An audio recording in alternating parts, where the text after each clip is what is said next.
Start a new lesson, that is lesson number 14 on your textbook named bees, मतलब मधुमक्खी। तो students, आपने बहुत सारे एडिबल आइटम्स सुने होंगे जो हमको नेचर प्रोवाइड करता है ना। तो उनमें से एक होता है हनी, शहद। तो शहद हमको किससे मिलता है? यस, मधुमक्खियों से। तो सीरीज से रिलेटेड हमारा ये लेसन है, आज हम उसी के बारे में पढ़ेंगे। So let's start the lesson. You know that बीज यू ऑल्सो नो दैट बीज मैक्स हनी। तो स्टूडेंट्स, आपने बीज मतलब जब मधुमक्खी आपके कान के पास में आती होगी तो आपको एक साउंड सुनाई देता है ना, वो हमिंग साउंड सुनाई देता है। तो वो साउंड निकलता है, उसको हम बोलते हैं। तो आपने सुना ही है, और आपने ये भी सुना होगा कि जो मधुमक्खी होती है, बीज होती है, वो हनी को मैक करने का काम करती है, मतलब हनी बनाती है, शहद बनाती है। Yes, some of you may have been stung by a bee. और कभी कभी तो आपको मधुमक्खी ना स्टंग मतलब डंक मारा होगा। But do you know why बीज हम, स्टिंग और डांस? तो क्या आप जानते हैं कि ये जो बीज होती है ये हम, स्टिंग और डांस क्यों करती है? On a warm summer morning you may see numerous bees humming around from flower to flower. गर्मी के समय में आपने देखा होगा कि सुबह सुबह जो बहुत सी मधुमक्खियाँ होती है वो एक फ्लावर से दूसरे फ्लावर उसके अराउंड मतलब चारों ओर दौड़ती रहती चली जाती है। They make endless trips to collect nectar and pollen. तो वो क्या करती है, वहाँ से उन फूलों में से रस होता है जिसको पोलन बोलते हैं ना, तो उन फूलों का रस और नेक्टर जो अमृत जो होता है उसके अंदर से, उसको कलेक्ट करती है वो।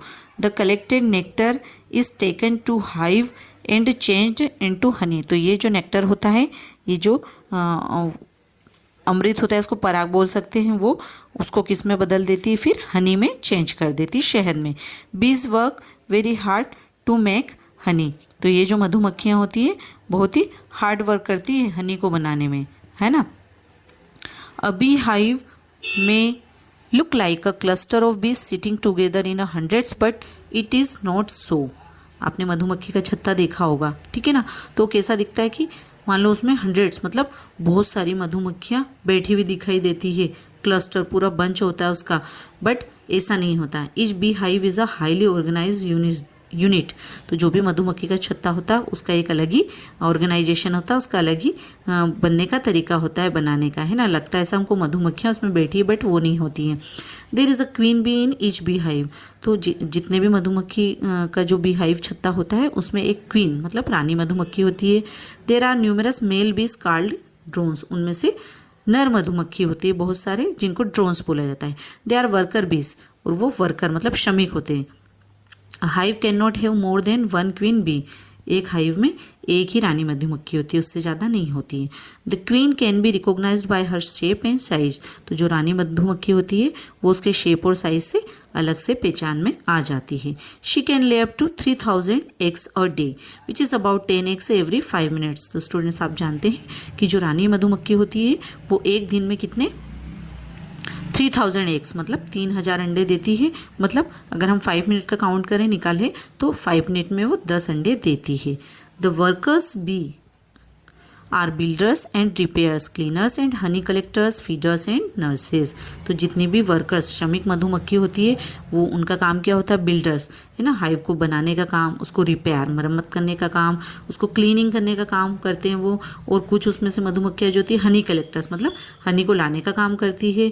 और कुछ फीडर्स मतलब फूड भोजन कराने का काम करती है। कुछ नर्सेस मतलब जिनको ट्रीटमेंट की ज़रूरत है उनका वो रेमेडी उपचार करती है। The builders and the repairs make wax. तो जो भी बिल्डर्स और रिपेयर्स मधुमक्खी होती है वो मोम बनाती है, वैक्स बनाती है। They need and mould the wax and make cells in the hive. तो वो पहले उस वैक्स को गूंथती है और गूंथने के बाद उसको साँचे में डालती है, और फिर उससे क्या करती है, वो कोशिकाएँ बनाती है उस हाइव के लिए, छत्ते के लिए। Some bees have the duty to clean the cells to receive new eggs. और कुछ बीज जो होती है मधुमक्खियाँ, उनका काम क्या होता है, उनकी ड्यूटी क्या होती है, वो सेल्स को क्लीन करती है ताकि उनमें नए जो अंडे हैं वो रह सके। The nurses and feeders feed the larva. तो जो नर्सेज मधुमक्खी होती है और जो फीडर्स होते हैं मतलब जो भोजन कराने का जिनका वर्क होता है, तो वो उन लार्वा को फिट करवाती है, खाना खिलाती है। They make be bread with pollen and honey. तो वो पोलन और हनी मतलब शहद और पराग के साथ बी के लिए ब्रेड रोटी भी बनाती हैं। The young larva are fed on the bee milk.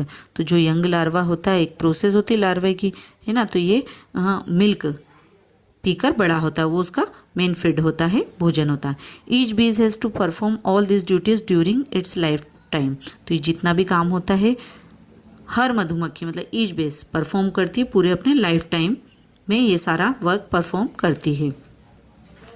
Sometimes a bee hive gets so overcrowded that's a cluster of bees has to leave the hive with the queen to establish a new colony.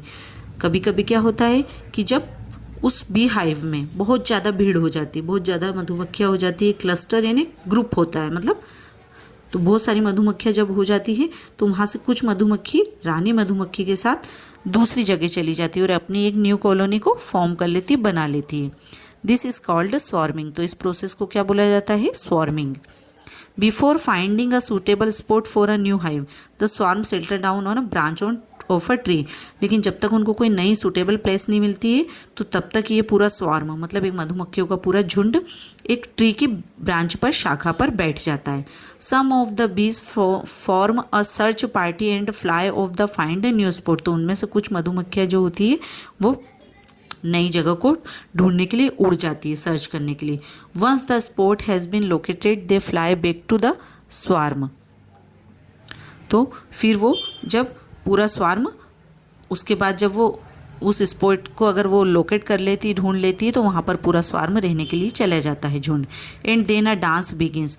और उसके बाद वो dance करने लगती है। This dance is intended to direct the swarm to the new spot. तो ये dance हमको ये बताता वो अगर ऐसा डांस कर रही है कि उन्हें नई जगह मिल गई है नई रहने के लिए। When a bee finds a good source of food it lets to other bee know by a dance. अगर किसी मधुमक्खी को खाने का अच्छा सोर्स मिल गया, खाने की जगह अच्छी जगह मिल गई, तो वो दूसरी मधुमक्खी को डांस के द्वारा बताती है ना। वो उस टाइप से डांस करती है तो उन्हें देखकर वो समझ जाती है। If the source is close by the bee dances the round. और अगर वो सोर्स बहुत पास में है जहाँ से उनको खाना मिलने वाला है तो उसके बहुत पास है तो राउंड राउंड डांस करने लगती है, घूम घूम कर डांस करने लगती है। If it is more than 90 meters away the dance change to waggle dance. और अगर मान लो वो सोर्स बहुत दूर है मतलब 90 मीटर अवे, 90 मीटर से भी इतना दूरी है उसकी, तो फिर वो डांस उनका जो कैसा हो जाता है, चेंज हो जाता है, और वो वेक्टल डांस करने लगती है। The bees begin to move in a kind of figure of 8। If it is very far away the dance last much longer. अगर वो जो उनका सोर्स है बहुत ज़्यादा दूर है ना, तब भी वो जो डांस करती है लास्ट मच लॉन्गर मतलब उनका डांस जो होता है बहुत ही लंबा डांस हो जाता है। If it is somewhere above the bees fly vertically upwards. और अगर वो वहीं कहीं उसके ऊपर पहुंच जाती है तो फिर वो वर्टिकली डांस करने लगती है। After understanding the style of the dance they move out the find of source of food. तो फिर उनके ये डांस स्टाइल को देखकर जब उनकी डांस स्टाइल चेंज होने लगती है, कभी वर्टिकली करती है, ठीक है ना, कभी वेक्टल डांस हो जाता है, कभी राउंड राउंड डांस करने लगती है, तो ये पूरे डांस को वो उस डांस के बेस पर वो पहचान लेते हैं कि इनको सोर्स ऑफ फूड मिल चुका है, मतलब कहाँ से खाना मिल चुका है, वो जगह इनको मिल गई है। Nature has equipped every creature with a system to protect itself. तो जो ये हमारी प्रकृति है इसने सभी को अपनी अपनी प्रोटेक्ट करने के लिए, अपनी रक्षा करने के लिए उन्होंने एक सिस्टम दिया है, ठीक है ना। अ बीज वीपन्स इज इट्स स्टिंग। तो ये जो मधुमक्खी होती है ये भी अपने आप को किससे बचाती है? इनके पास एक हथियार होता है, वीपन मीन्स हथियार होता है, डंक, sting. A sting has 2 poison sacs. तो ये जो स्टिंग होते हैं इसमें 2 सेक्स मतलब 2 पॉइजन सेक्स होते हैं, उसमें दोनों पोर्शन में जहर होता है उसके। The poison is pumped from this sacs into the wound when the bee stings a living beings. तो जब ये किसी जीवित ऑब्जेक्ट को या जीवित व्यक्ति को ये डंक मारती है तब क्या होता है, वो जो पॉइजन होता है वो उस डंक से उनके अंदर पंप हो जाता है। The sting has small barbs on it. तो ये जो स्टिंग होते हैं इनके ऊपर बॉक्सेस होते छोटे छोटे। Thus the sting and the poison sacs are left behind in the skin of the victim. और फिर क्या होता है, जैसे ही जब वो स्टिंग उसके ऊपर डंक मारता है किसी भी लिविंग ऑब्जेक्ट के ऊपर, तो वो जो पॉइजन और वो जो डंक होता है वो उसके स्किन में ही चला जाता है, ठीक है ना, उसकी स्किन में उतर जाता है। The poison cause pain and, तो वो जो पॉइजन होता है उसके कारण क्या होता है, जैसे ही जहर हमारे शरीर में आता है, किसी को डंक लगता है मधुमक्खी का, तो पेन होने लगता है, एकदम से दर्द होने लगता है, और क्या होने लगता है, स्वेलिंग, सूजन आ जाता है स्किन में, हमारी स्किन पर। But the poor bee dies shortly after its losses its sting, लेकिन जो कमज़ोर मधुमक्खी होती है, जब उनका डंक किसी के अंदर चले जाता है तो उनकी वो क्या हो जाती है, डाइज मतलब मर जाती है। In every bee hive there are some guard bees that protect the hive, जितने भी मधुमक्खी के छत्ते होते हैं वहाँ पर कुछ गार्ड बीज होती है, मतलब कुछ रक्षक मधुमक्खी होती है जो उस हाइव को प्रोटेक्ट करती है, उस हाइव को बचाती है, छत्ते को। They spread a smell that makes them aggressive and they attack the enemy, तो वो जो मधुमक्खियाँ होती है वो क्या करती हैं, एक ऐसी स्मेल बना देती है कि जैसे ही कोई उसके ओर आने लगता है तो स्मेल उनको आ जाती है उसकी, और वो एकदम से एग्रेसिव हो जाती है, मतलब उसके ऊपर अटैक कर देती है, अपने दुश्मन के ऊपर सारी मिलकर उस दुश्मन के ऊपर अटैक करने लगती है। द बीज can also taste like human beings, जो मधुमक्खियाँ होती है वो हमारी तरह टेस्ट कर सकती हर चीज़ का, जैसे हम टेस्ट कर सकते हैं ना, ठीक है। Their taste organs are situated in their mouth, antennas and four legs, तो उनके जो टेस्ट ऑर्गन्स होते हैं ये कहाँ पर होते हैं, उनके मुंह में, उनके एंटीना में, और उनके फोर लेग्स आगे वाले पैरों में होते हैं। They can taste sweet, sour, salty and bitter things, but bees do not have good eyesight, वो टेस्ट कर सकती कैसे, स्वीट मतलब मीठा, खट्टा, सॉल्टी और बिटर कड़वा, सभी को वो टेस्ट कर सकती है, लेकिन जो बीज होती है उनकी कोई गुड आई साइट, मतलब उनको इतने अच्छे से दिखाई नहीं देता, उनका इतना दृश्य नहीं होता है, उनको दिखाई नहीं देता है। They often depend on their sense of smell to identify various object, वे क्या करती हैं, जब उन्हें किसी को आइडेंटिफाई करना होता है, कोई भी ऑब्जेक्ट उनके आसपास होता है, तो अपने सेंस ऑफ स्मेल मतलब स्मेल वाले सेंस से उसको सूंघ कर वो पहचान लेती है।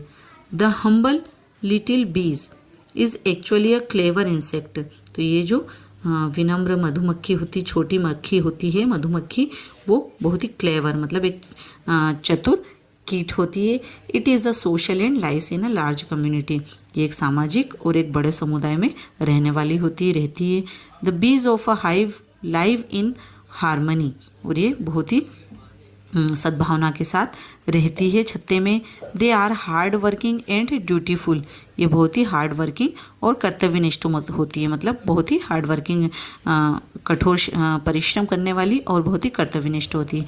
We ought to learn a lesson from the bees, हम सभी को इन मधुमक्खियों से सीख लेना चाहिए। ओके स्टूडेंट्स, तो यहाँ पर आपका लेसन फिनिश होता है। बाय।